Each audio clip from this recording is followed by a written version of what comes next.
What's up, everybody? It's April Dawn. I'm here with my season 4, episode 2 power review. I think the episode was called Things Will Get Worse, or Things Are Gonna Get Much Worse, or something like that. So let's go ahead and get started. I thought the overall episode, my review is that I thought the episode was a good episode, but in general, it's starting to become a little bit predictable. I don't want nobody to get mad at me, but you can kind of figure out what's gonna happen already, and we're only halfway through. I wish they would have kind of left it last season that we didn't know if Ghost killed Greg or if Mike killed Greg, because now that we know, the longer it takes for them to figure it out that Mike did it, is just getting a little bit, it's gonna be kind of boring because we already know. We just waiting for them to figure it out. Okay, it's kind of like watching a soap opera. Anybody used to watch Young and the Restless, and you already know that ain't Sharon, ain't that baby mama. Okay, I don't even watch it no more. My mama tell me about it. But how long is it gonna take for Nick to find out, or for Victor, whoever the child that is, to find? It's the same thing. They dragging it. It's kind of like, okay, well, we know he ain't do it, so how long is it gonna take her to figure it out? It's a little bit predictable, but let's go ahead and get started. So first and foremost, my jam came on first. Okay, his name is Mick. Is it Mick James? Mick Jenkins? I think it's Mick Jenkins. Mick somebody, girl, and it's off the hook. Okay, we gonna need some drugs for this situation. Shout out to my thug shout out to my plug. Yeah, we some situation. On with the renegade, on with the litigation. Hey, all we ask is ventilation. I can't breathe. That's my song. I can't breathe. Yeah, if y'all don't know that song, go get it. It was on the episode of Underground too. That's how I bought it. But that's the jam. And Ghost is in jail, looking lost, least, left over, last out, looked over, looking just a mess, child. He's spitting up blood, from the fight where the guards busted up his mouth and, fought to beat him up or whatever, with Charlie Murphy and them beat him up. And so he looking all bad and, looking broke down, child. He can't even sit down. He look like a 100-year-old man on Shawshank Redemption ass Negro, okay? That's what he looking like, Shawshank Redemption. He is serving me Morgan Freeman, okay? So he's going to meet with his lawyer, Proctor. I'm just going storyline by storyline. I'm not going to go scene by scene. So he meets with Proctor, and Proctor basically tells him that his hands are tied. He will not be able to get Ghost out of jail because of the evidence that the FBI has against him. He basically says that he needs to make some phone calls. It appear legitimate, right? Call all the people and let them know that he will be in jail for a while. And Ghost proposes that they bring up the fact that him and Angela was in a relationship together. Now this is cross-cut with another scene at the FBI with Angela. I really like how they did that, but we won't do it cross-cut. But just know that this is cross-cut and they're getting questioned at both at the same time. So basically, Proctor treats him like he's a witness and questions him about the relationship between him and Angela. And so they go back about different questions and basically come to the conclusion that he don't need to testify, because what's gonna happen is that you are giving the prosecution a handmade case for them, saying that you were jealous because Greg took your woman back and she was the love of your life and you went and killed him. Okay, so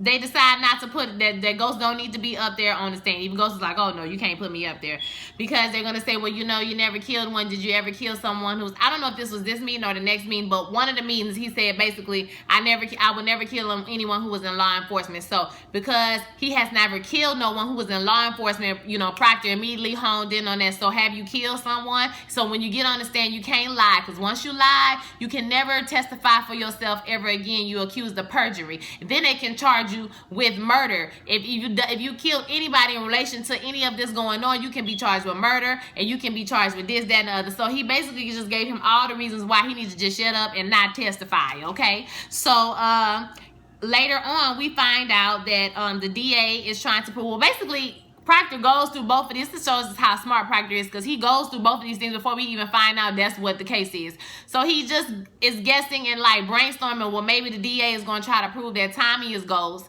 and they're going to try to get you to flip on him or whatever. But we have to wait till the DA makes the move, because I don't know what they're going to do. So, okay, yeah. So Ghost is in jail. Random guy is taunting Ghost, right?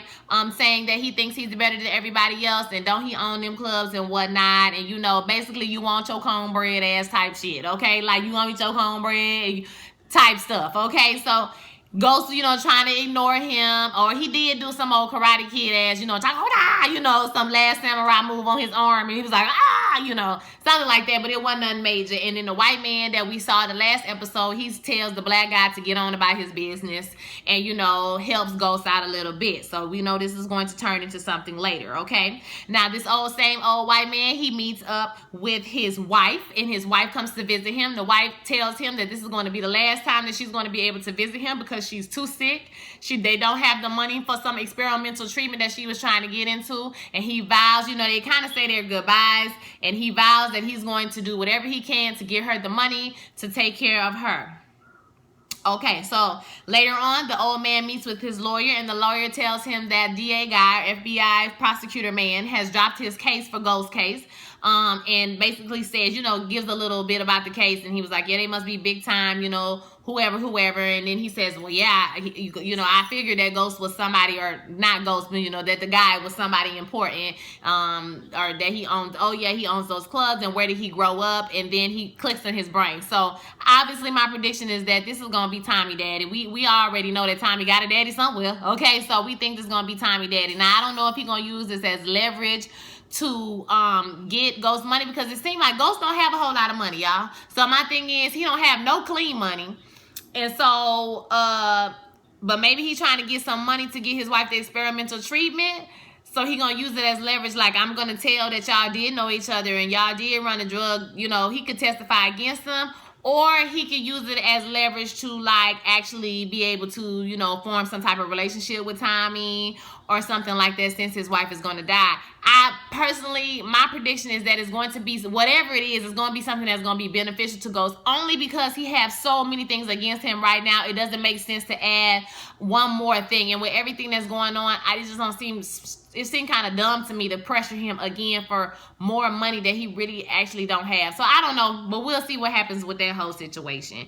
So Ghost gets another visit from Proctor to tell him about the death row charges, because they go to court and they get the indictment against him for death row, because later on, I'll tell you what happens to make that all happen. But they get those charges for death, and he has to go back to the jail and tell him that he's getting charged with death, and they're going to try to wrap it up all under RICO if they can prove that they're drug traffickers and all of those things. So later on, Ghost goes to call Tommy, and basically he says, they're going to try to make you flip on Tommy, and they're going to offer you a deal. And I don't know, if I was you, I was seriously considering flipping. And Ghost says, but it's not you sitting on the other side of the table. It's me and Tommy. So he not going to flip on Tommy. I mean, I think he just going to charge it to the game, if he go to jail, or if, he gets, killed, or whatever the consequences going to be for all the life they have lived. I think he kind of just going to let that just happen or whatever. So, yeah, so he calls Tommy at the end of the episode and tells Tommy, to take care of his family. And he tells him about the death penalty charge. And, Tommy says he's going to do everything he can to help take care of the family. So that's pretty much Ghost's story for this. And as far as goes, like, Ghost is trash. Like, I really don't have no feelings toward him, because you brought all this shit on yourself. If you would have kept your pants zipped up and stopped worrying about this little girl you used to like when you was 14 years old, you wouldn't have had none of these problems. Even if you did do it with her after you found out she was the police, you should have broke up with her then, okay? You should have broke up with her a long time ago. So you brought all of this stuff on yourself. So yeah, look in the mirror and be sad, Negro. I don't care, okay? I'm sorry, I don't care.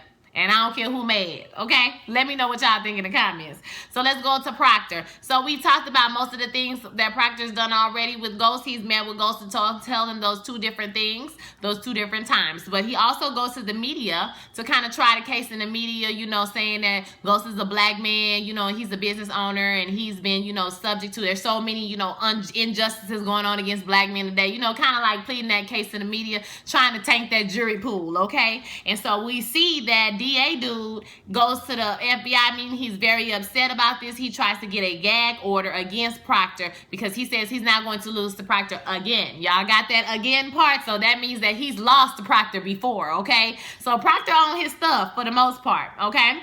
So Now, what else happened? Oh, the grand jury. So at the grand jury case, you know, obviously the prosecutors have they have presented their case of what they think happened. And so once Proctor has this information, he relays this information to Tommy, telling Tommy to lay low, pretty much chill out.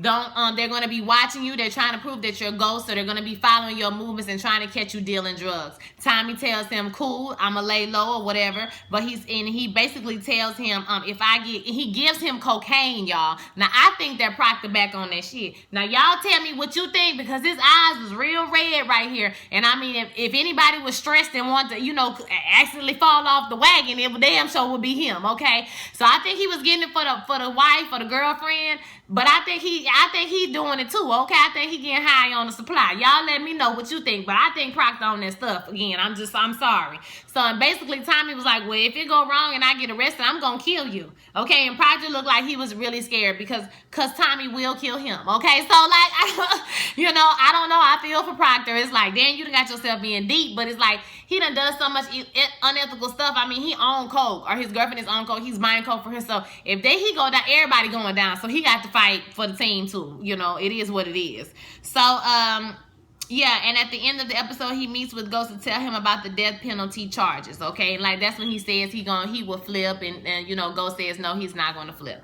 So that's pretty much Proctor for this episode. So it's going to be interesting to find. I think the cocaine going to play into it, because they made an emphasis on, you know, showing us that he passed him off the cocaine. So I think that, yeah, I think he back on that stuff. So let's go to Tommy. So Tommy and Keisha storyline is so predictable. Y'all, now I'm going to say this. I don't want nobody to get mad at me, y'all, but it just is what it is. Lala acting is subpar. Okay, Joseph Sedora, he's a good actor. He was on Underground, and I done seen him on other stuff before, but it seems like when he's acting with her, he has to kind of lower his skill to like get on her level. She just telegraphs everything. From the first moment that she walked into his apartment or came out the room and said, am I gonna be okay? I don't feel safe. On the first episode, you already knew that they was gonna do it. She telegraphed it. So it was so obvious, y'all. It was so obvious. I was just like, okay, well, let's just go ahead and get to the part where they do it, child, because you up in the house with a club dress on, girl, in the middle. Girl, stop. Okay, anyway, so Tommy, Keisha goes to Tommy's house. She's very upset. She wants their names off of the lease for the shop because she says that she wants out. She was there when the FBI raided, you know, the house, and they saw her. Girl, ain't nobody thinking about you. Girl, ain't nobody thinking about you, Keisha. So, you know, she's all upset. And then, you know, she tells Tommy that they don't understand that she have a kid to think about. You know, Tommy has a little flash, you know, of sympathy. Like I said, it was just so, oh my God, it was so, the acting, child, it was just not good. About the little baby, you know, Holly, that he killed Holly. Okay, he killed his baby and Holly. And he reassures her that everything's going to be okay and that he's going to make sure her business is safe.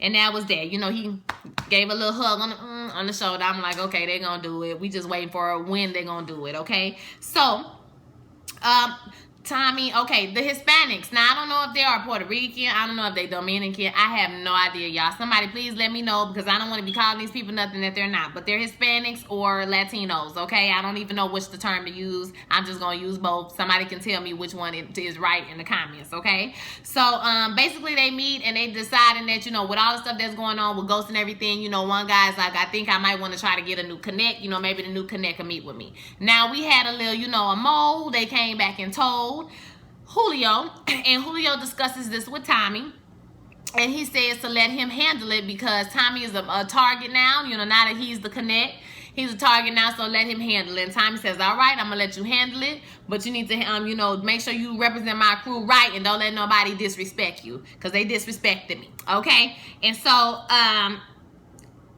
yeah, so Julio and the crew, they meet up with the Hispanic Latinos, okay? And they decide, they go back and forth and basically say, you know, I know you're not trying to get a new connect and go behind our back with the woo. And so they get into it a little bit, and one of the dudes punches one of the dudes that's with Julio. And so Julio and the other guy break it up and basically say, you know, we're going to let you make it. We're just going to give you an extra couple of bricks because, you know, you had to be out of your mind to be trying to disrespect Tommy or whatever. Dudes say, all right, it's cool or whatever, and they squash it.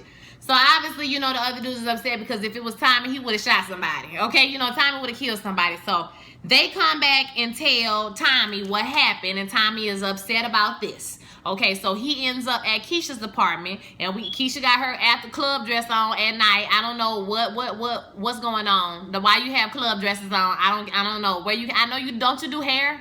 Like they wear club dress. I ain't never seen no hairstylists wear no club dress. Like they be looking cute and stuff, and they wear all black, but not no club dress, girl. But you know, hey, who am I? You know, maybe that's what they do in New York City. Y'all let me know. Do they wear club dresses in the beauty salon in New York City? But she has her club dress on. He goes up there and to, you know, to tell her, to, you know, let a little bit of his frustrations out about what's going on. He don't really say nothing that's going on, y'all.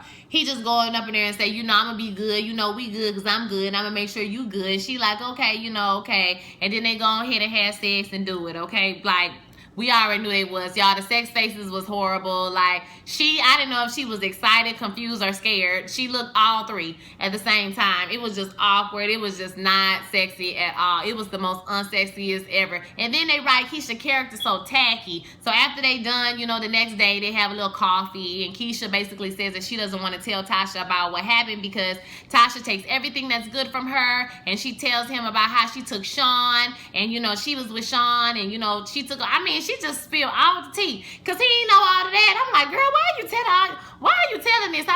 Why are you telling all your friend business? Don't get me wrong. I know Tasha got her involved in the drug game, so, you know, I guess it's touche. But you know what I mean? Like, still, why are you telling all your friend business like this? Like, that ain't got nothing to do with y'all.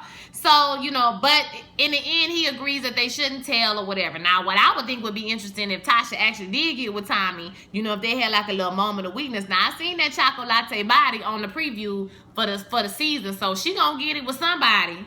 Okay, I don't know who, but she gonna get it in with somebody, and that would be a left field prediction, right? If she got with Tommy and it actually did turn out to be some type of, you know, love triangle, or, you know, she taking Tommy away from her, or, you know, it could just be like a really intense friendship or something. Like, I don't know, because they've been knowing each other so long. I don't know. I'm not saying it ain't out the realm of possibility. I don't know what y'all think is gonna happen with that whole thing.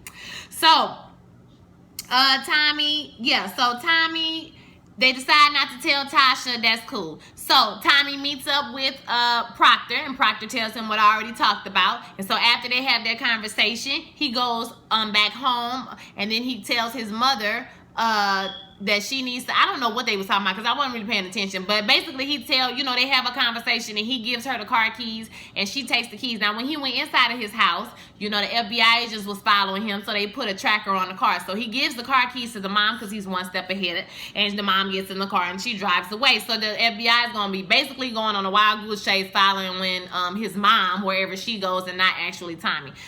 His dude from the crew pulled up in a new car. It was cute how Tommy got in it was like a Tahoe or something. He got in the new truck and was like, I want my change, and dude gave him his change, like a stack of money and change. Okay, so that's how much money they got. You know, all that money they got in that room, they could just go buy a car, right?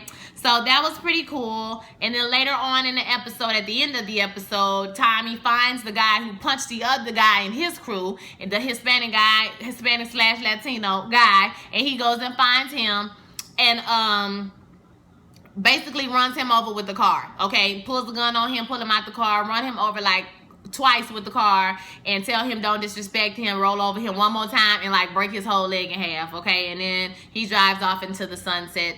That's it. And then, like I said, at the end, he gets the phone call from Ghost, and he tells Ghost he got it, he gonna hold it down, he gonna handle everything, you know, he gonna take care of his family. And that's it for Tommy. Like I said, it's gonna be pretty interesting to see how this Keisha and him storyline unfold, because Keisha be like, don't tell Tasha we smashed. Like, why you gotta say smashed, girl? That's why you can't get no husband, Keisha, because you be talking like an old common gutter snipe. Okay, you be talking like a low down gutter snipe, girl. Smashed? Who says that? If I'm with somebody, I'm not gonna be like, don't tell nobody we smashed. Who says that? 15-year-old boy say smashed. What? Girl, you got to do better, girl. I guess you came by class, Keisha. Keisha, get it together, Keisha. Smashed. Oh my God. Who says that? That is just so, you know, common. So let's do Tasha and Tyreek. So Tasha and Tyreek. At the beginning, Tasha is talking to the kids about how their father is in jail. He's not going to be coming home no time soon. You know, the youngest, not the youngest, the middle daughter is like, you know, what's going on with dad? And, you know, did he do it? Tyreek is like, he did it, he guilty. And she like, don't say that, your father is innocent. You know, she gives like, I love how Tasha gives these touching speeches, and then right after that it be something gangster. Like, you know your dad loves you, everything is gonna be all right, okay? But if anybody asks you, we don't call him Ghost, and don't be telling your family business. Why? Tyreek is like, why? Because he did it? No, because people can twist your words, they can take what you say and turn it into something else. And she's right about that. She is right. And just remember that we don't call him Ghost. Okay? Don't be calling him Ghost in front of nobody. And so the kids are like, you know. So later on in the episode, she takes the kids to see Ghost. Now she tells them, you know, they're going to see Ghost that morning. You're going to go see your father. You know, when we get there, she tells him about, yeah, just everything gonna be okay. You know, it's gonna be a bit different. Remember, we're going to be recorded. Like, she give that whole speech again about, you know, we love you and we heart, we're family, we stick together through the good times, the bad times, you know, and all of that. But just remember, we being recorded, so do not call him Ghost. Okay? Do not call him Ghost. And so the little girl get out the car and Tyreek is left behind. She tells him, you know, when we see your dad, I'm not gonna tell him about your little drinking incidents because these friends are a bad influence. I'm like, girl, you still ain't called their mama? Like, I don't understand, Tasha. I don't understand why you want to be like, what's the little boy name? Let me call his mama. All right? I don't know why you wouldn't do that, Tasha, but she didn't ask him. She just said she's not going to tell the dad about it. And, yeah.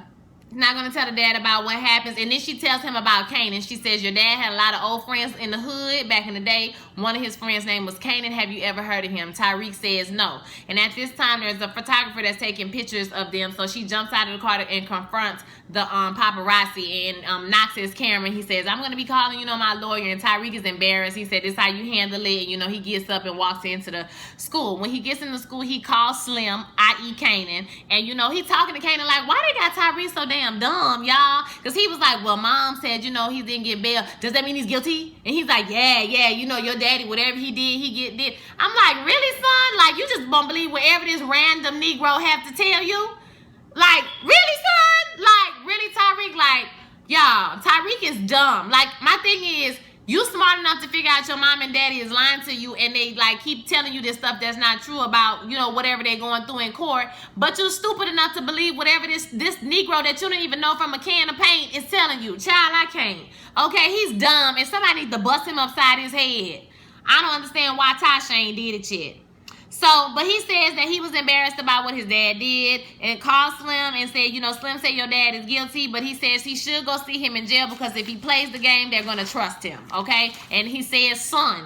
Y'all caught that at the end, right? So this the plan. I'm going to take your son because you took my son. I'm going to take your son from you. So, we, like I said, kind of predictable, okay? My prediction for this is that Tyreek is going to end up killing Kanan at the end of this season because 50 Cent have another show that's going to come out on NBC, I think. He complained about this and was into it with Courtney Kemp and all of that last season. So I think he's ready to get off the show. He's still going to be a part of it behind the scenes, obviously. But I don't think he want to be on the show no more. So I think that in the end, Tyreek is going to be the one that's going to kill Kanan, okay? Later on, they break into an apartment and he teaches them how to break into an apartment. You know, the one he killed the old lady in, that apartment. Okay, the old lady ain't got no family. Nobody ain't came and looking for her. Okay, somebody just killed her. Ain't nobody came to find the lady. Okay, so I guess. So later on, like I said, he teaches them how to break into the apartment. He gets into the apartment and Tyreek asks about Kanan. He says, hey man, you know this guy that my dad used to know, his name was Kanan. And he says, oh no, you know, yeah, I know Kanan, you know, but he from the old hood or whatever, but you know, you don't have anything to worry about because Kanan is dead. And we all know that Kanan is not dead. So Kanan is pissed now because Tyreek has that inkling of who is Kanan or whatever. And Tyreek, you know, like I said, they make him smart but stupid at the same time because he gonna figure it out. I mean, it's not that much of a leap to figure out I used to know your dad, but I don't want nobody to know. I don't want to come to your house. I don't want, you know what I'm saying, you to say nothing about me. Like, come on. It ain't gonna be that long before he figure out that this is Kanan. And like I said, at the end of the year, at the end of the season, he's gonna be the one that's gonna kill Kanan. I already know this is pretty obvious, people at Power. Y'all got to do better, okay? Unless you throw the wrench in and it is something else and I'm totally wrong, which I hope I am. Okay, so Kanan and Dre.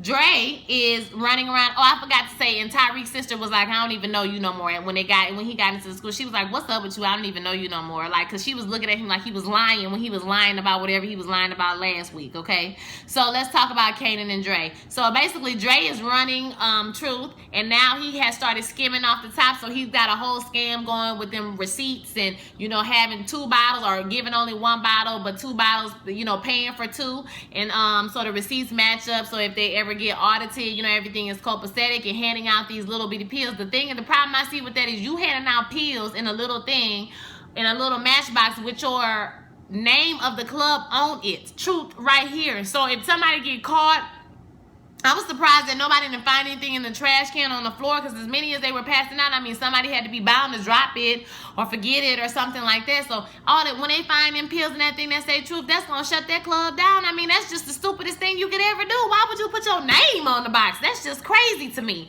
So, but he got his whole racket going so that he can pay Kanan to leave Tyreek alone. Okay, that's the whole reason he doing all of this. Okay, is to take Kanan his money so he will stay off his back. Okay, so he talks to Ghost early in the episode. They do like a real professional call to tell him, oh, I'm going to be out of town. You know, I'm going to be out for a little while. I need you to handle the business. He said, great, I got everything taken care of. You know, I'm going to handle the business, cool.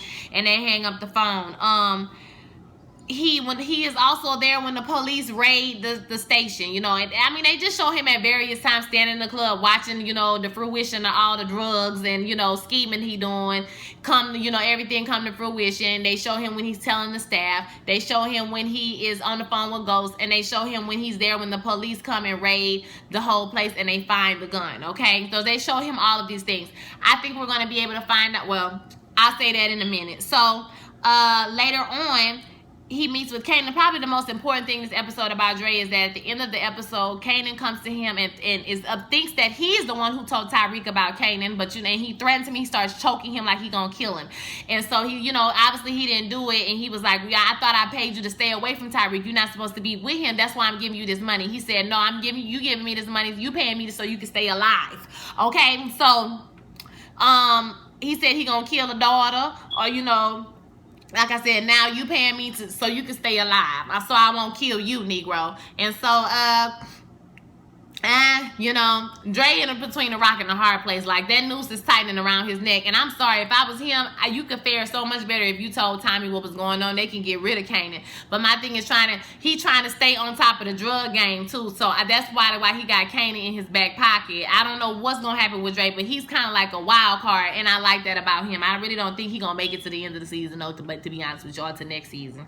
But maybe he will, because I like his character, because he's pretty smart. He's trying to look out for himself the best way he can, but I still think he needs to tell Tommy what's going on. So the last thing we got to talk about is Angela and the FBI. So Angela is a trash ass person. Okay, I just want to say that right now. I don't like Angela. I don't even feel like talking about her. I don't like how they keep on trying to make her the victim or make us feel sorry for her. Like when she's sitting around drinking wine like Olivia Pope. Like, girl, don't nobody care about your feelings, girl. I know that you knew when you locked this man up for killing a federal prosecutor or a federal whatever he is, that you were that he was gonna get the death penalty. What you thought they was gonna do? Just put him in federal prison forever? So like, to me, all of this, oh, you contemplating, oh, you just realizing what you're doing, or you realizing the brevity, you know, of the events that's happening, and then what you had put in motion. You knew all of that before you got this man arrested, but you were so mad because you seen Tasha on that video. Don't get me started, okay? Because I'm almost at 30 minutes, okay? So let me hurry up. So Angela and the FBI.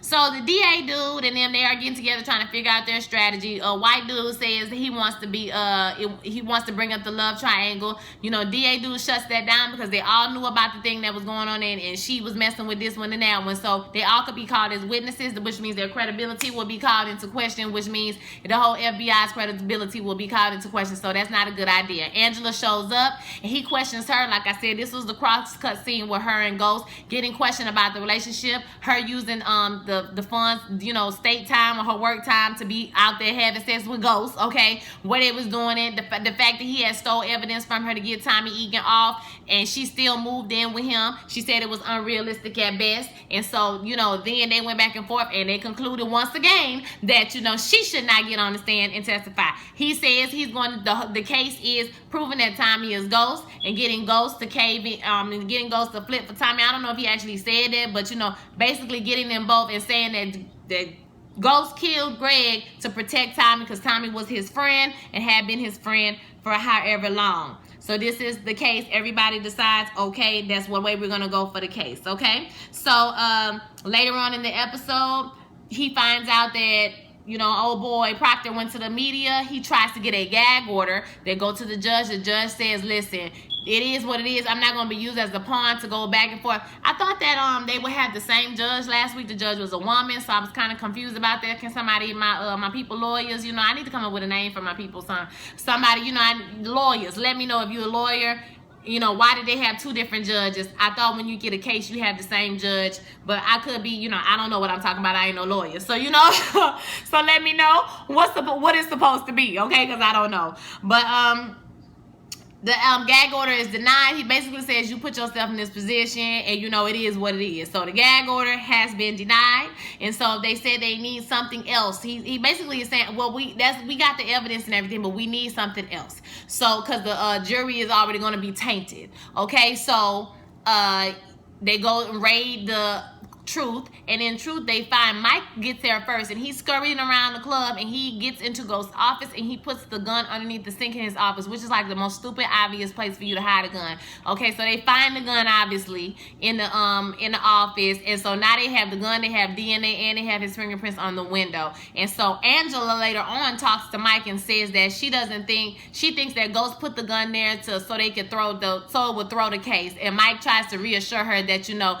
that she shouldn't be worried about it, and you know it was a stupid place to hide a gun, but it's all good, you know, don't worry about it, they got him, they're gonna make sure he get the shot. And so after this point, you know, Angela's sitting around contemplating, you know, the decision she has made to send this man to his grave. Okay, this stupid I can't take her, y'all. I hate her. Okay, I just want to say that I just hate her. She is going to figure out, that's my prediction, she's going to figure out that Ghost is innocent. It's going to take about 3, 4, 5 episodes. It's probably going to take her the whole season, child, because we know Angela's stupid. So, you know, we'll figure out that she going to figure out in some kind of way save Ghost.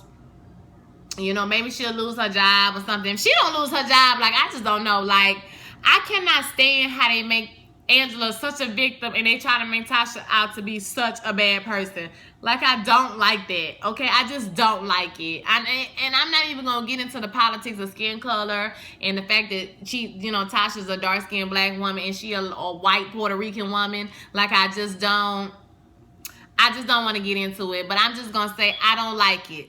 Okay, I just don't like it, how they're always trying to pit us or make us feel sorry for Angela, because I don't feel sorry for Angela or Ghost, because everybody was living their life and minding their damn business until y'all decide y'all want to screw each other and tear down everything you both had built together. Like, I'm not saying it's cool to sell drugs or whatever, but what I'm saying is the business was popping, okay? You ain't had no problems before you met Angela, is all I'm saying. And she done ruined your whole life, and I guarantee y'all, the season after this one, after she find out he innocent and he get off, she gonna spend all the next season crawling up his butt, and then either the next season after that they either gonna get back together or they gonna be friends for another season before they get back together. Because if Tasha get back with Ghost, child, I cannot. She better not get back with him.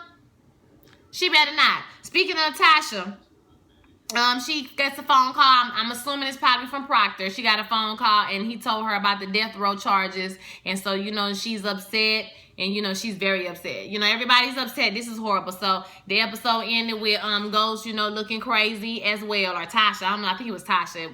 That's how it ended. But, yeah, it was a good episode overall. But, like I said, it's a little bit predictable. You know, no shade. It's just a little bit predictable. So, I hope that, you know, they kind of throw a wrench in the plan and all my predictions are wrong. And, you know, we get something really cool. But for right now, you can kind of see where it's going or whatever. But, you know, I'm going to keep on doing the reviews. I like the show. I love the show. It's a great show. So I want to hear your thoughts. Like I said, don't forget to like, comment, subscribe, share this video with your friends, put on your notifications so you can get the little ding ding, okay, when my video pop up. All right, so y'all say bye to Becky. Becky gonna be gone next week. I'm going back to Sister Soldier, okay? I'm gonna be back to Sister Soldier. I don't know yet. I'm gonna take this out, I'm gonna wash my hair, and then we're gonna see what we're gonna see after that, because I'm going to California this weekend, so I really don't know if I want to be dealing with combing my hair at all. So I'm gonna pray about it, and I'm gonna see, because I bought some hair to crochet, a little bit of hair to add with my hair, do like a vixen crochet, or a leave out with the crochet in the middle so I can put it in a bun and whatnot. So I don't know, y'all. We gonna see. Okay, so y'all have a blessed week. I'll see y'all next time. Peace.